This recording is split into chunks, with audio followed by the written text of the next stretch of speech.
Welcome to the doctor's classroom. I just came up with that on the spot. How's everybody doing today? I'm gonna go ahead and pause the music so we can talk without the lovelies overriding us.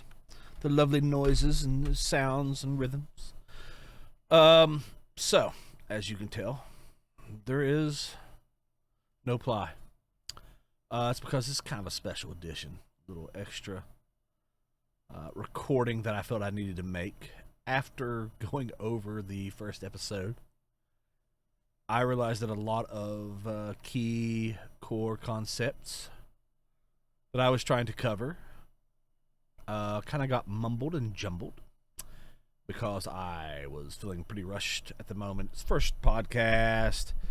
I was still getting used to getting reacclimated with sharing the screen with someone else, and I felt kind of pressured to get through some concepts, trying to make sure that other people could, eventually jump in. And in that process, I basically just cut myself off over and over again and made no sense whatsoever. So this is an opportunity for me to change that and to rectify that situation. Hopefully I will make this worth your time. I think it will be worth your time even if I'm not the lovely, jovial, forever drunk Plyrock. Well, no, I'm sorry. It's eternally drunk. That was the phrase. The eternally drunk Plyrock. I should still hopefully be moderately entertaining. But also what I really hope is that the reason you want to know this stuff is because I am going to explain what's going on inside your head when you engage in online communication environments. And hopefully you want to know what's happening and what's impacting you and what makes all the chemicals go oogly googly in your head and makes you feel positive in certain situations and negative in others. And again, some of these principles, I want to be very clear what I'm going to talk about.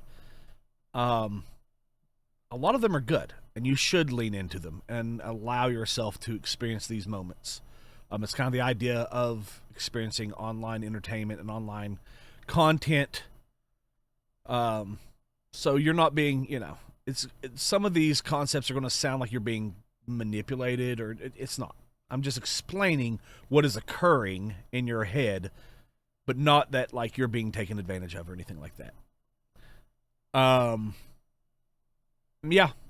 So I guess without further ado, I'm going to get into the topics. When we are talking about communication theories as it relates to live game streaming, video game communities, there's basically four primary theories. And when I say theory, it's just these are four elements that we know to impact the human psyche when you're in these situations. I'm going to explain what the theory is, and then I'm going to explain kind of how it works with examples. Okay? So it helps it sink in, drive home. Kind of getting back to an earlier point real quick, I did want to also cover this because I know in week and a half now, we've got a guy who's doing research right now, doctoral research on how uses and gratification, one of the theories I'll cover, impacts online gaming communities. He's focusing mostly on MMORPG communities, but I do believe that it would apply to even more than that. So I think you would find that interesting. Again, I think that's a topic that a lot of our listeners who are gamers, game stream watchers, it would impact them. And I think it'll be interesting to have it, that information presented from a source that is not just someone's opinion barking off the cuff. And so with that in mind, that's why we're going to cover it. I'm going to give you some groundwork now so that if we talk to people like him in the future, if we talk to experts, you know, in the field of whatever we're studying, you will very easily be able to understand the conversation without getting lost, without each time someone talking about these topics needing to get caught up. And then also hopefully this video will provide a reference point so that if someone, you know, starts listening to our podcast in the future, I can refer them back to this video for the basics. So anyway, there's 4 theories. I will tell you the 4 theories, and then we'll go through them one by one and explain them. Everybody good? Yay, teamwork. The first theory is parasocial relationships and interactions. Second theory is identity management. Third theory, you can't see my fingers because my mic's blocking it. Third theory is, what did I say? Oh, social presence theory. And the fourth theory is uses and gratification. I like to start with parasocial relationships or parasocial theory because there's 2 elements of parasocial theory that come into play for the consumer. And the reason I like to start with it is because I've actually heard live streamers try to make a reference to the theory and they get it wrong. And so it's kind of me correcting a lot of preconceived notions about what parasocial theory is. From a definition standpoint, it's more or less, I don't have it in front of me on the screen, I'm just talking off the cuff, but it's basically where the audience member, the community member, perceives a connection and a relationship to a public figure to be closer and more intimate than it actually is. Or there's an imbalance in the relationship. The community member knows more about and has a closer knowledge of the public figure because they're a public figure and there's more information about them out there than the public figure knows and has about the community member. An example of this, just off the cuff, would be someone who loves Tom Cruise movies. I don't know anybody who's like that. I don't know a big, loud, eternally drunk, lughead who is just a huge fan of Tom Cruise. Let's say that fan. For record, anybody who doesn't know, that's Ply. I'm making a reference to Ply. Okay, good. We're all on the same page. Great. Let's move on. Let's say that fan decides he sees Tom in the streets and he's like, oh, Tommy, baby, what's up? How's it going? And Tom Cruise is like, hello? And then the fan is like, oh, you gotta watch my stream. Oh, blurps, Tangia. Oh, you come over to my house and get some food. And then Tom's like, no, I think I won't. I appreciate your support. I'm going to go eat my meal now. The fan can oftentimes get frustrated or get upset because they have watched so much content, blog posts, social media posts, movies, interviews, whatever, that they know this person more, and then they reflect that their knowledge of the more famous, the public figure, back towards themselves. They then kind of get this human reaction where they assume that the emotions they feel towards the public figure is somewhat replicated. And it can't be, because Tom has absolutely no idea who the other person is, right? Like, to him, you could want to stab them, you could want to put your finger in their butt. He doesn't know. Tom has no idea what you're trying to do to him at that moment. So he's in the street, and so he's going to treat you like a stranger that he hopes to stay on positive terms with of some sort. A lot of times people will get upset because they expect that reciprocation of emotion, and they don't get it. And they're like, oh, I tried to talk to Tom the other day, and he treated me blah, blah, blah, right? It's like, no, Tom treated you like you would treat a stranger. That's That's how it's supposed to work. So that is an extreme version of parasocial theory. That's an exaggerated version of it, right?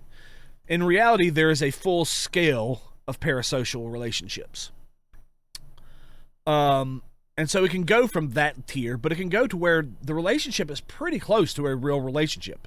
I think you get that a lot in live streaming communities, in gaming communities, where it's not all that. It's a little lopsided because you're always going to know more and get more of the personality from the public figure than you will a community member. But with the way that online communities are set up in a streaming environment, the community is heavily involved with the content. They are visible. Their jokes are seen, right? Everybody knows this, community member always makes these kinds of jokes. And this community member always makes this kind of comment. And, excuse me, I had to choke down some phlegm real quick. Just wanted to tell you that. Thought it was important information to this topic. But so my point being is it's not as unbalanced as other relationships can be, and parasocial can eventually evolve into a genuine relationship. You can start having a completely unbalanced relationship, and over time, through interaction, which is how real relationships are built, you move into a genuine relationship. And there, I referenced other streamers using the term incorrectly.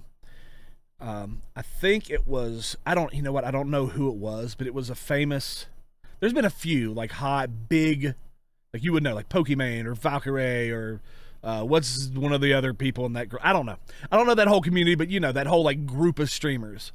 And I remember a couple of them almost having the exact same comment in the sentence. They're like, stop being so parasocial. What they actually were meaning, because it was in reference to a comment, is stop being a horny bastard. Because the guy was like, oh, let me see your titties, or I can't remember what it was, but it was like they were clearly wanting a romantic or wanting some sexual, gratification out of the stream, and they called it parasocial. That is not parasocial. Doesn't have anything to do. I mean, it can involve romance, right? You can get so obsessed or so focused on a public figure that you begin to develop emotional romantic feelings for them. But it does not inherently involve that. That is, in fact, if I remember correctly, the comment that caused the response from the streamer was just like, it had nothing to do with parasocial. It was just somebody being horny. So yeah, I think sometimes that theory, sorry, sound just went off of my headset and threw me completely off. Sometimes that theory can get misunderstood as being a romantically based theory, and people only understand it inside the principle of being romantic. In fact, I will go as far as to say that streamers can only make a career because of parasocial relationships. Right? Like, people don't give you money just because you're funny. They give you money because they want to support someone who they feel emotionally connected to that they think is funny, and they want to see you succeed. Streamers literally make all their career based off of the concept of parasocial relationships because they can't be close friends. Some of these people have 30,000 people at any single time, so they have 1 million followers and 30,000 online watching them at any time. They can't be close friends with 30,000 people. You can't be close friends with over 1,000, really. Not close, you can't. It's not possible. But there is a sense of closeness that will motivate people to support and provide, for the streamer. And it's also a sense of gratification, which we will get into uses and gratification, on the part of the user of getting some shine maybe off the streamer's online presence. One final example of this, and then we'll move on to the next theory, is while I was doing my research, I got to watch Tim the Tatman. And it was very interesting. It was a time where his stepmother died, and he had to quickly cancel streams that week. And then he finally came back after a week, or maybe it was a week and a half. And he was having a special stream on a Sunday. He never streams on Sundays, but he did it because he wanted to catch the community up on what had happened. And the whole start of it was like somber, obviously. And he was talking about, how he spent time with his family, and, he was glad he went up there and, helped his dad through the tough times. And the community was like, "Oh, Tim, we're here for you. Anything you need," right? I mean, this sounds like a friendship. And Tim was like, "Oh, I appreciate you guys. You guys are, I know we give each other a hard time. We tease, but I think of it almost like you do with your siblings, like a family. You give them a hard time. You tease them. You kind of, with love in your heart, bully them. Not real bullying, but, But in the end, we all love each other and we're all connected." And that was his statement early in this. So, I mean, that sounds like a close relationship, correct?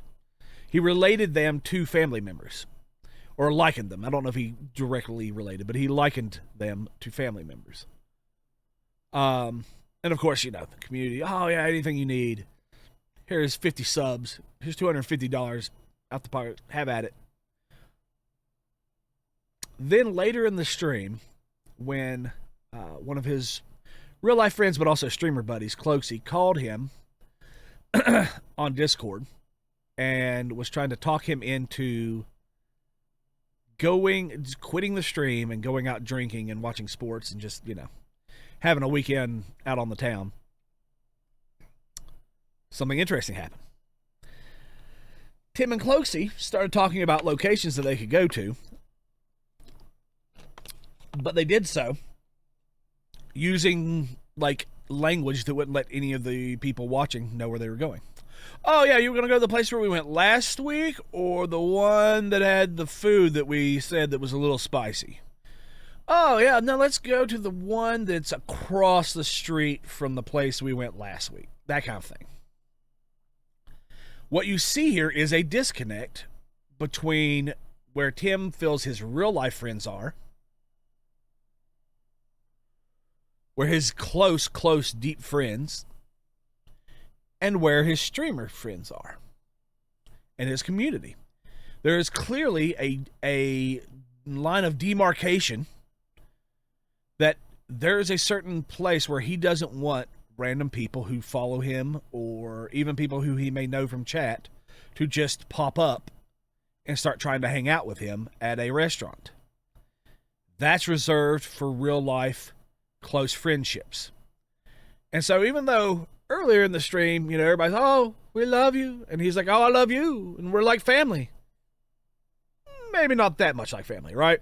Because usually, I guess there are some family members you're like, "I don't want them showing up," but there's obviously a slight distance that exists. And I think that is probably one of the better examples of the concept of parasocial. Tim generally appreciates his chat. He will do things for his chat. He had a whole. He paid for a lot of what was it? I can't remember what it was called, but basically had a meetup in Dallas, and he had big music acts. He had he rented out a big portion of the Dallas Cowboys stadium. And they were inside. He let people inside the stadium. They met with other streamers, and it was a whole big thing. And he likes to meet his fans in real life too, but it has to be in a controlled situation where he's set it up. So it's not like Tim's one of those super aloof streamers. He's not. I generally believe he values and cherishes his community, but there is that disconnect. The next theory, I'll just go ahead and move on because I just looked at the time and I went long enough on that, is, I said identity management, but I think I want to go into social presence instead. Because I think social presence is a better bridge here.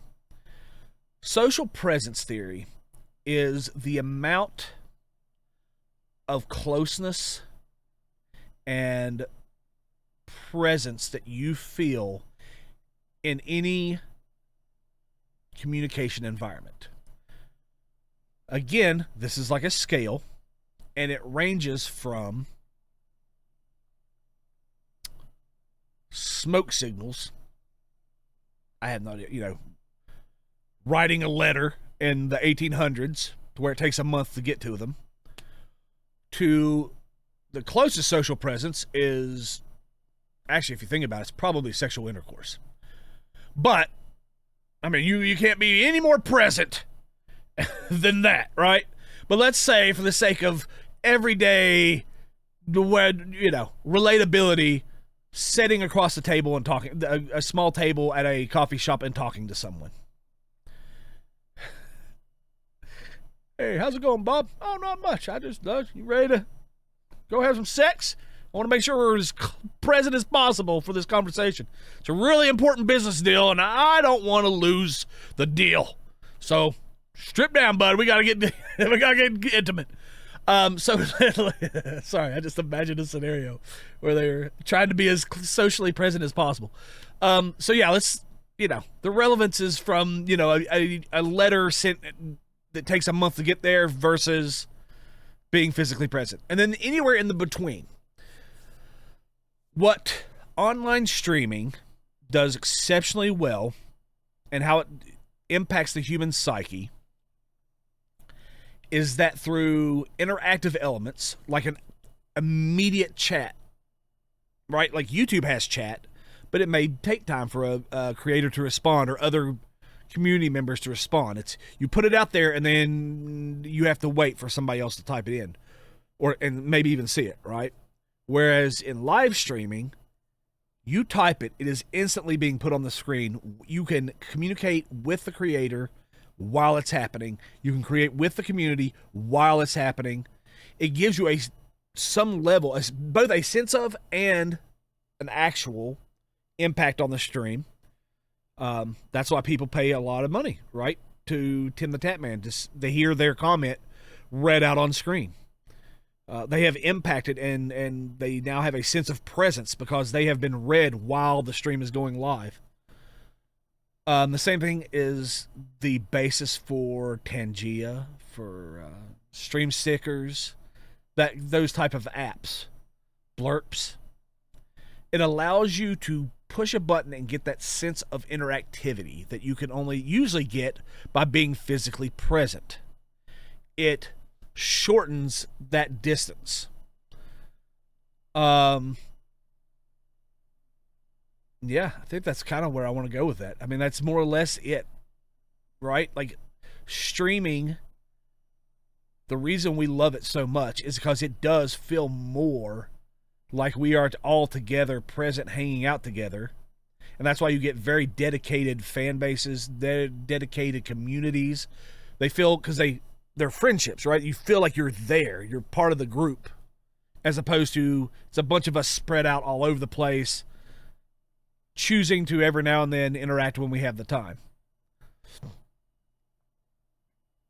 Play does a really good job of making it feel like, hey, this is the party. We're here. This is the environment. Be here now. You don't want to miss the party. You want to be while it's live. I think he does a very good job of really leveraging the sense of social presence. And not intention. I'm not saying leverage as in like take advantage of it, but he does a good job of making, that's the point of streaming. Is he causes people to feel that sense of community and that sense of connectiveness that being present with other people brings. So that then leads into the next theory, which is identity management. Now, the best, I guess, example of this would be, this is pretty common, but someone's a father, they're a son, they're a husband, they're an employee, right? Each one of those is a different identity. And you approach, your personality switches a little bit depending on which role you're in. Depending on which, and again, I talked about this in one of the streams, but we call it a face. Which face you are presenting to society. And so it's kind of like a mask you put on into play. Which face are you putting on for that particular role? Online communication communities are especially impacted by this theory because people can be someone different than they are in real life. They can be a more perfected version of what they are in real life. They can choose who they are in a community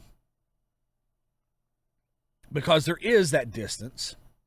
As much as we like to feel connected, there is still a very real distance when you are typing on a keyboard in front of a monitor. I don't know why I could not think of the word monitor, but and someone else is typing in the keyboard in front of a monitor, and neither one of you can see each other, right? And neither one of you know each other outside of that community. You don't know how you react to pressure. You don't know what you think. A lot of times politically, religiously, whatever. You kind of, you can put out whatever type of character you wish to be. I know. I don't even remember who it was, but I do remember, as an example of this, and extreme example to make a point. Back in the Facebook days, when me and Ply streamed on Facebook, one of our viewers, followers, whatever you call them, audience members, would tell fibs. And it was pretty obvious that they were fibbing. Seem like that's the correct way to say it? I remember one time they proclaimed that a Chinese princess had ran through their yard being chased. I believe it was by the German police? Or was it by the KGB? I don't remember. But I remember that it was very easy to prove that this did not happen. And I remember that it was a story that was told on multiple streams, as if it were currently happening.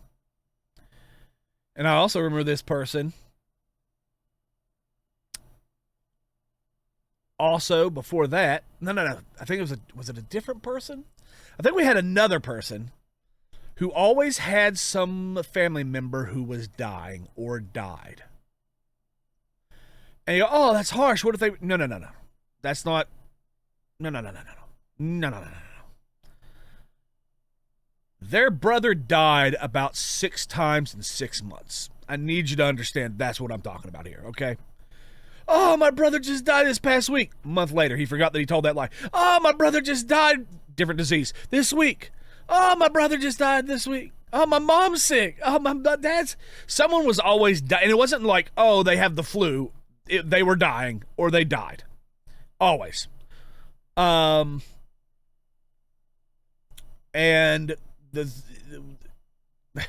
we could tell because the details of the story would change depending on the streamer that day. Like they would go... We all had a community of streamers. And a lot of our members were the same amongst all of them. And the details of the story would change slightly. And that's how we kind of found out that this person was lying about it and just doing it for attention. But this makes my point. They put on a face of, ooh, I'm a victim, things are so sad, because they realized if they had a sad story, people in the chat would be like, oh, sweetie, tell me all about it. Yes. Oh, my God. I feel for you. I'm a good person because I feel for you. Right? And they could get attention.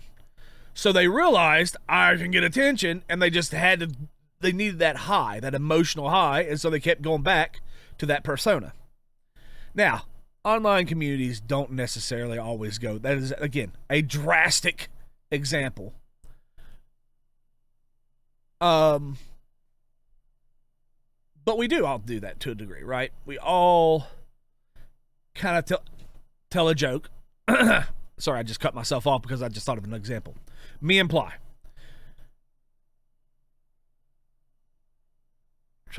I think we've mentioned that his real life name is John, okay? So we're going to separate the two entities.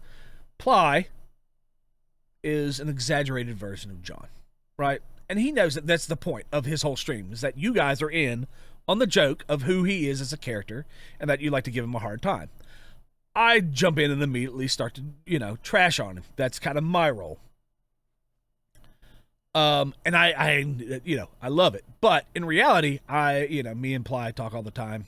It's funny, I call him Ply, even though his name's John. I call him Ply. But we talk off, and, we're very good friends. And we take care of each other, and, we try to help each other out and all that stuff. But on stream, he's the heel who's overly arrogant and narcissistic and kind of a jerk, but a funny, lovable jerk. And I come in and I give him, super hard time about whatever he's doing. It doesn't matter. Sorry, 1 second. My headset was cutting itself off. And so I had to get a battery while we do this. But that is an example of identity management and how it applies in a good sense, in a proper sense, to a streaming environment. Right? You all take on roles. You all give Ply a tough time. Right? You like to tease Ply. Oh, when are we going to game? Oh, you're so bad at video games, right? Like, that's all part of the fun of his stream, is giving him a hard time. And he sets it up for that. That's because those are identities that we all get to play in, and we all understand that that's not the fullness of who we are. That's not a true, accurate statement. It's just fun for the moment. So the gamut of what makes live streaming so interesting is people can go that full scale, right? You can intentionally be something that everybody knows is humorous and a joke and not real, or you can try to be real. You can be as genuine as possible, or you can do something in between, right? Something where you present the best parts of you and you feel better about that, and you feel more accepted and enjoy that more because you get to put your best foot forward, and that's the only foot you put forward, right? And sometimes we all, as humans, we have insecurities. And so if we can hide those insecurities and push forward the things that we are secure about and that we enjoy, it makes the connection to that online community stronger, because that's the place where we get to be the best. We feel the best about ourselves in that community. That's when we feel the most satisfied. And that's how a lot of these online streaming communities, that's what makes them work, makes them tick. And there's nothing wrong with that. Again, I want to reiterate, there's nothing wrong if you notice some of these elements in the way you perceive and engage content. Perfectly fine. I'm just telling you what happens. I'm not gauging, well, in a few places I've probably gauged if you've noticed in the way I emotionally connect to it. But for the most part, I'm not saying right or wrong, because there's not a right or wrong. It's just how it's working. We did it. The final element, the final theory. I don't know why I couldn't think of the word theory. The final theory that we're going to cover is uses and gratification. This is going to be the theory that the guy is really, leaning into on the upcoming researcher. This is what he's going to be really using. But uses and gratification looks at why what needs or desires, both, two different things, but both, get fulfilled when people use, in this case, communication pathways. Sorry, I had to take a drink there. So, some people go into live streams looking to fulfill a need for fellowship. Some people go into it looking to get a stress release. Some people go into it because they want to have a sense of notoriety, and it's easier to get noticed in someone else's stream than it is to go through the hassle of building your own stream, right? There is a lot of reasons why people engage in online communities, and this applies to video game communities, social media, live streaming.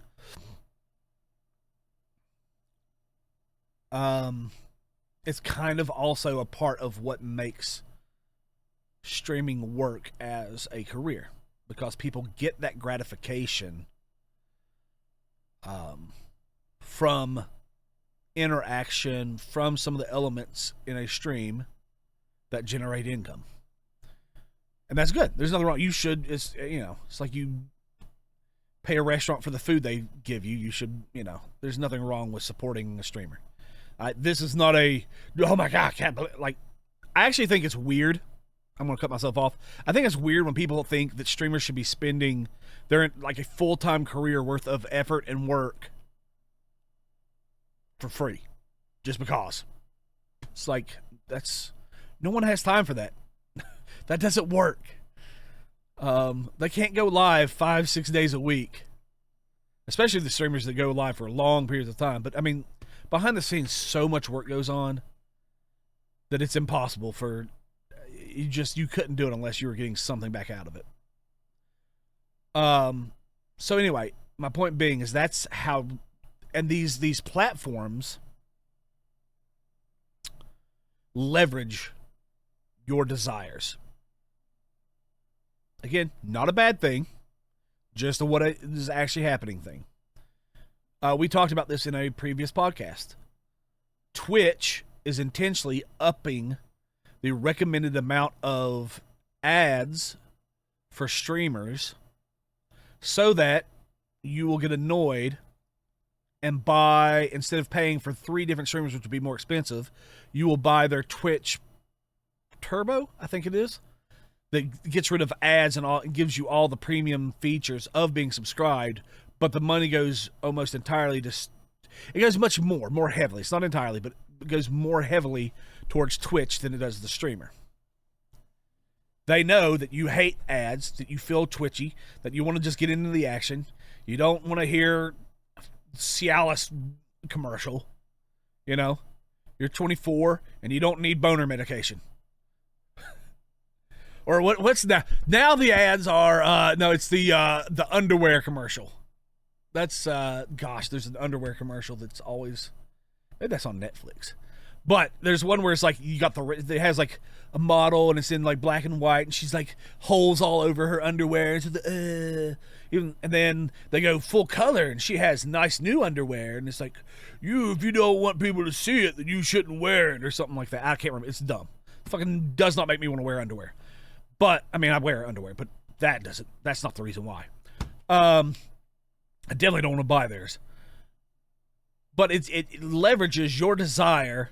Twitch leverages, to get back to the point, Twitch leverages your desire to get to content, and it uses that to convince you to give them the vast majority of money, right? Some of these blurps do it, right? They know that you want to impact the stream, get the gratification of making a joke that the streamer reacts to, that the community reacts to, making a sound that applies. You want that recognition, and they know you'll pay for it.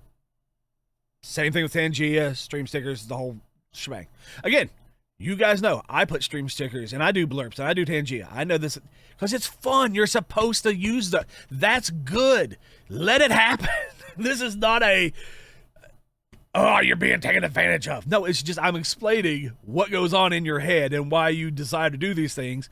But it's good. These are elements of these platforms that are fun and you should participate in. It's it's like you're at an arcade. You got to put the quarter into play, and there's nothing wrong with that. That's what you're supposed to do. Ka-ching! Play. Oh, I died. 3 mans is out. Oh, I didn't beat whatever the fucking level is. Another quarter, right? That's how it's worked. And you're happy. You went home. You're like, yay, I spent money, but it was worth it. I got enjoyment. I went to the movie theater. I blew however much money you blow at a movie theater these days. I enjoyed it. Worth it, right? That's what it's... You go to a theme park, right? You pay a bunch of money to ride the rides. That's what it is. So anyway, that's uses and gratification. It has a lot of applications. I don't want to get ahead of the guy that we've got coming in a week too far. So, yeah, I guess that'll probably close up my my lecture. I got it. It's right now at 40 minutes. So I went 40 minutes. I almost did a whole podcast by myself. Turns out I talk as much as Ply does, and I'm just as big of a loudmouth. Who knew? Hopefully all of you found this information actually interesting, applicable, and in the future, when I make a reference to them, you'll be like, oh, that made so much sense. I am so enlightened and educated. And you will put your pinky finger up. You will sip your tea. You will puff on your Romeo y Julieta Viejo cigar. And you'll go, oh, I know all of these. I am elite. I'm educated. Bow before me. And actually, I would like if you go to the streets outside of your workplace and you tell people that in that exact way. You just, excuse me, sir. Sir, I am educated. And then just walk off. I think that would be, I would, maybe if you could have someone record you do it and then post it in Plies Discord. I wouldn't particularly oppose, I think it'd be enjoyable for all of us. So, anyway, I don't know if you've even made it this long, but if so, thanks for sticking around. I guess wait. I'll turn on the fancy music as an outro. And I love you guys, and I will see you at the next actual normal podcast.